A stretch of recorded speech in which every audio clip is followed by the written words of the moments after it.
Saludos a todos. Como anticipamos, la clase de hoy va a versar sobre las revoluciones de independencia latinoamericanas. Recordemos, el proceso que se inicia aproximadamente en 1810 a escala continental, no es solo una fecha o un año especial para el Río de la Plata, sino que en general hubo una generalidad en América Latina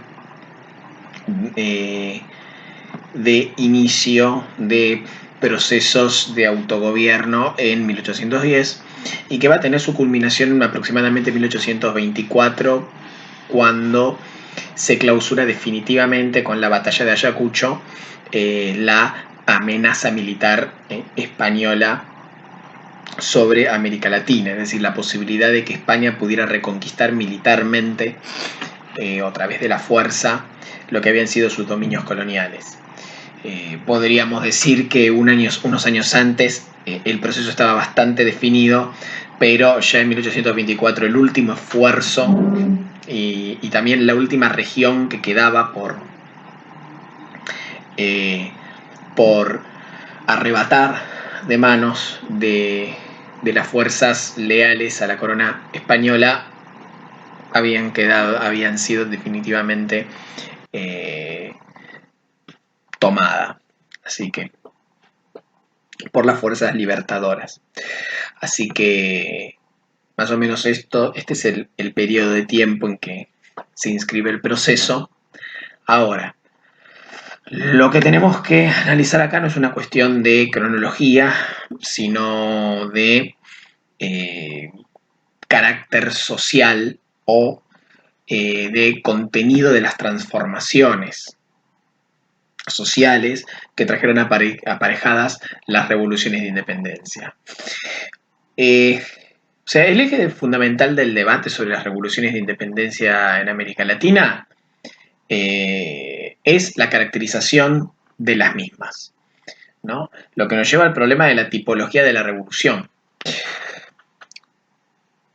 Un principio de respuesta lo podemos encontrar en la determinación de las fuerzas sociales que impulsaron el proceso y que lo hegemonizaron, o sea, que lograron el control sobre él.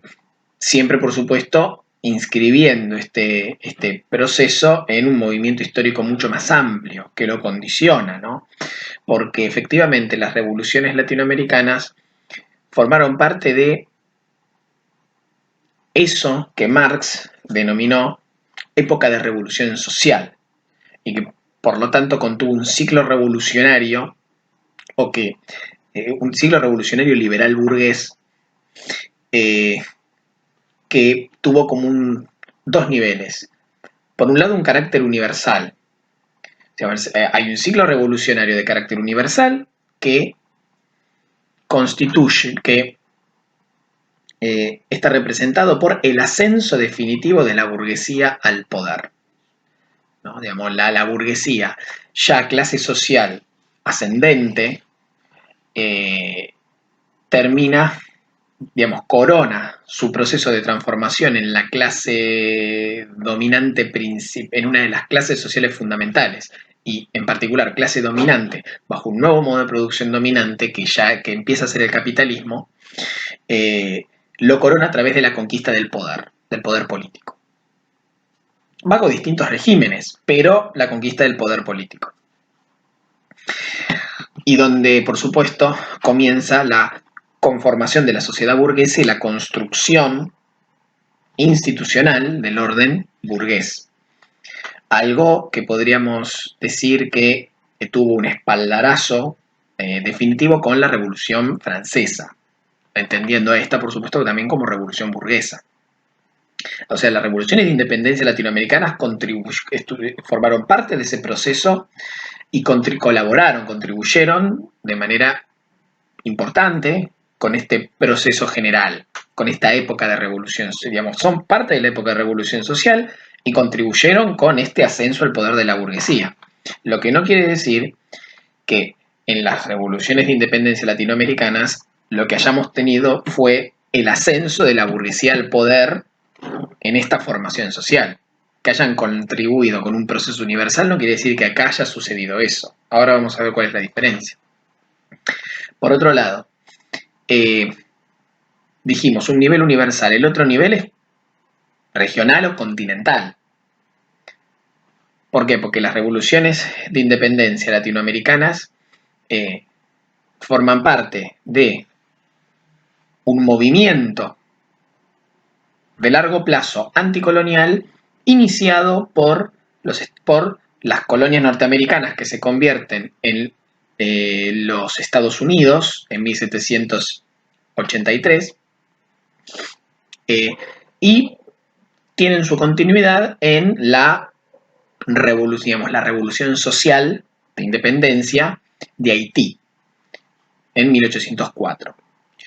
Con lo cual, esto es como una continuidad, digamos, es un proceso continental que se suma a un movimiento de largo plazo que es anticolonial.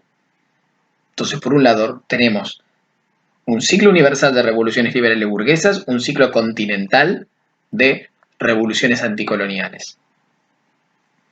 Ahora, ¿cuál es el problema? Que acá el debate fundamental que va a haber va a tener como una serie de alternativas que van a dar paso a otras en la medida en que damos una respuesta. Primero, un debate va a ser si hubo revolución o no, si lo que llamamos revoluciones de independencia fueron efectivamente revoluciones. Ese debate, que a algunos les puede parecer que no tiene sentido, ¿cómo vas a negar el carácter revolucionario de la emancipación, de un proceso de independencia? Bueno, sí, sucedió, efectivamente sucedió, sucede, digamos, hasta el día de hoy hay un debate que se da entre un amplio arco de investigadores que sostienen que el proceso de independencia latinoamericano fue revolucionario, o sea, fueron efectivamente revoluciones, y otros investigadores que lo que van a decir es no hubo revoluciones. ¿En qué ponen acento o cuál es el factor fundamental para estos últimos? El problema de la invasión francesa del Reino de España, la ocupación francesa y la generación de una situación de vacío de poder. Lo que dicen estos investigadores es, si eso no hubiera sucedido, los criollos no hubieran avanzado en un autogobierno que posteriormente se tradujera por distintos motivos en una ruptura del vínculo colonial. O sea que el proceso de independencia latinoamericano habría estado determinado fundamentalmente por factores externos. Por eso dicen, no hubo revolución. Ahora, del otro lado, por supuesto, tenemos a los que sostienen que sí hubo revolución. Entonces, si nosotros respondemos que hubo revolución, pasamos al segundo debate, al siguiente nivel del debate, que es, bueno, ¿qué tipo de revolución fue? Y bueno, acá va a haber como dos grandes interpretaciones, simplificando mucho. Puede ser, hay muchos matices, hay posicionamientos intermedios, pero a los fines de lo que nosotros tenemos que hacer, simplifiquemos. Hay dos niveles, hay dos grandes conjuntos de posiciones. Uno es el que sostiene que, bueno,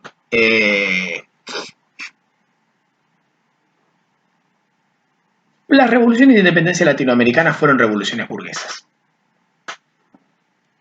O sea, digamos, son partícipes activos de la época de revolución social, que también se está dando en Europa. Las revoluciones de independencia latinoamericanas son revoluciones burguesas. Lo que asume el poder en América Latina, con matices, pero que asume el poder, es una burguesía. Y lo que se está desarrollando de manera incipiente en buena parte de América Latina es la introducción de relaciones capitalistas. Lo que pasa es que, a diferencia de otros casos, no se da un desarrollo capitalista continuo, acelerado, sino que durante décadas esa burguesía va a tener que lidiar con las resistencias de las clases sociales heredadas de la formación social, digamos, de la composición anterior de la formación social, o sea, del modo de producción dominante anterior.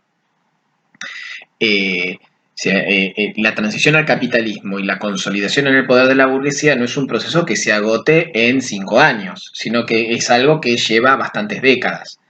Entonces, en América Latina se habría extendido durante todo el siglo XIX, hasta que a fines del siglo XIX podemos decir, bueno, ya hay un desarrollo capitalista consolidado y una burguesía ya transformada en clase dominante unificada.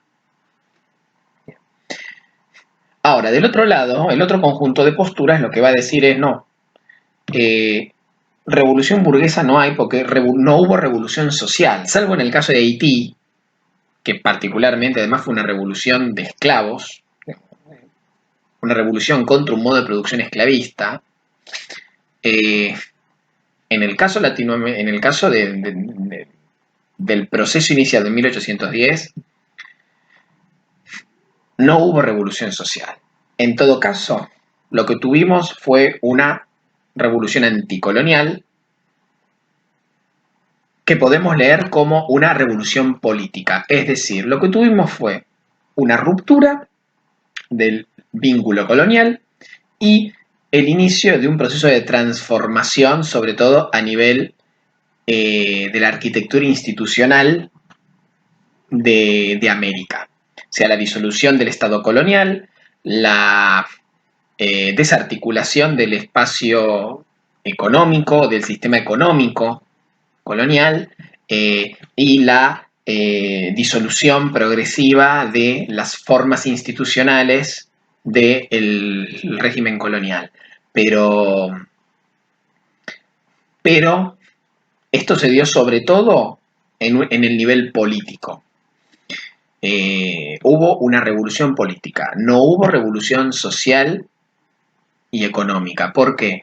Y porque la nueva clase dominante, desde el punto de vista de estos autores, no es exactamente una burguesía, o en todo caso contiene una burguesía muy débil, el factor predominante es la clase terrateniente, y por otro lado hay una total y absoluta continuidad en la estructura económico-social con respecto a cómo se venía del periodo colonial, donde incluso algunos elementos, como por ejemplo la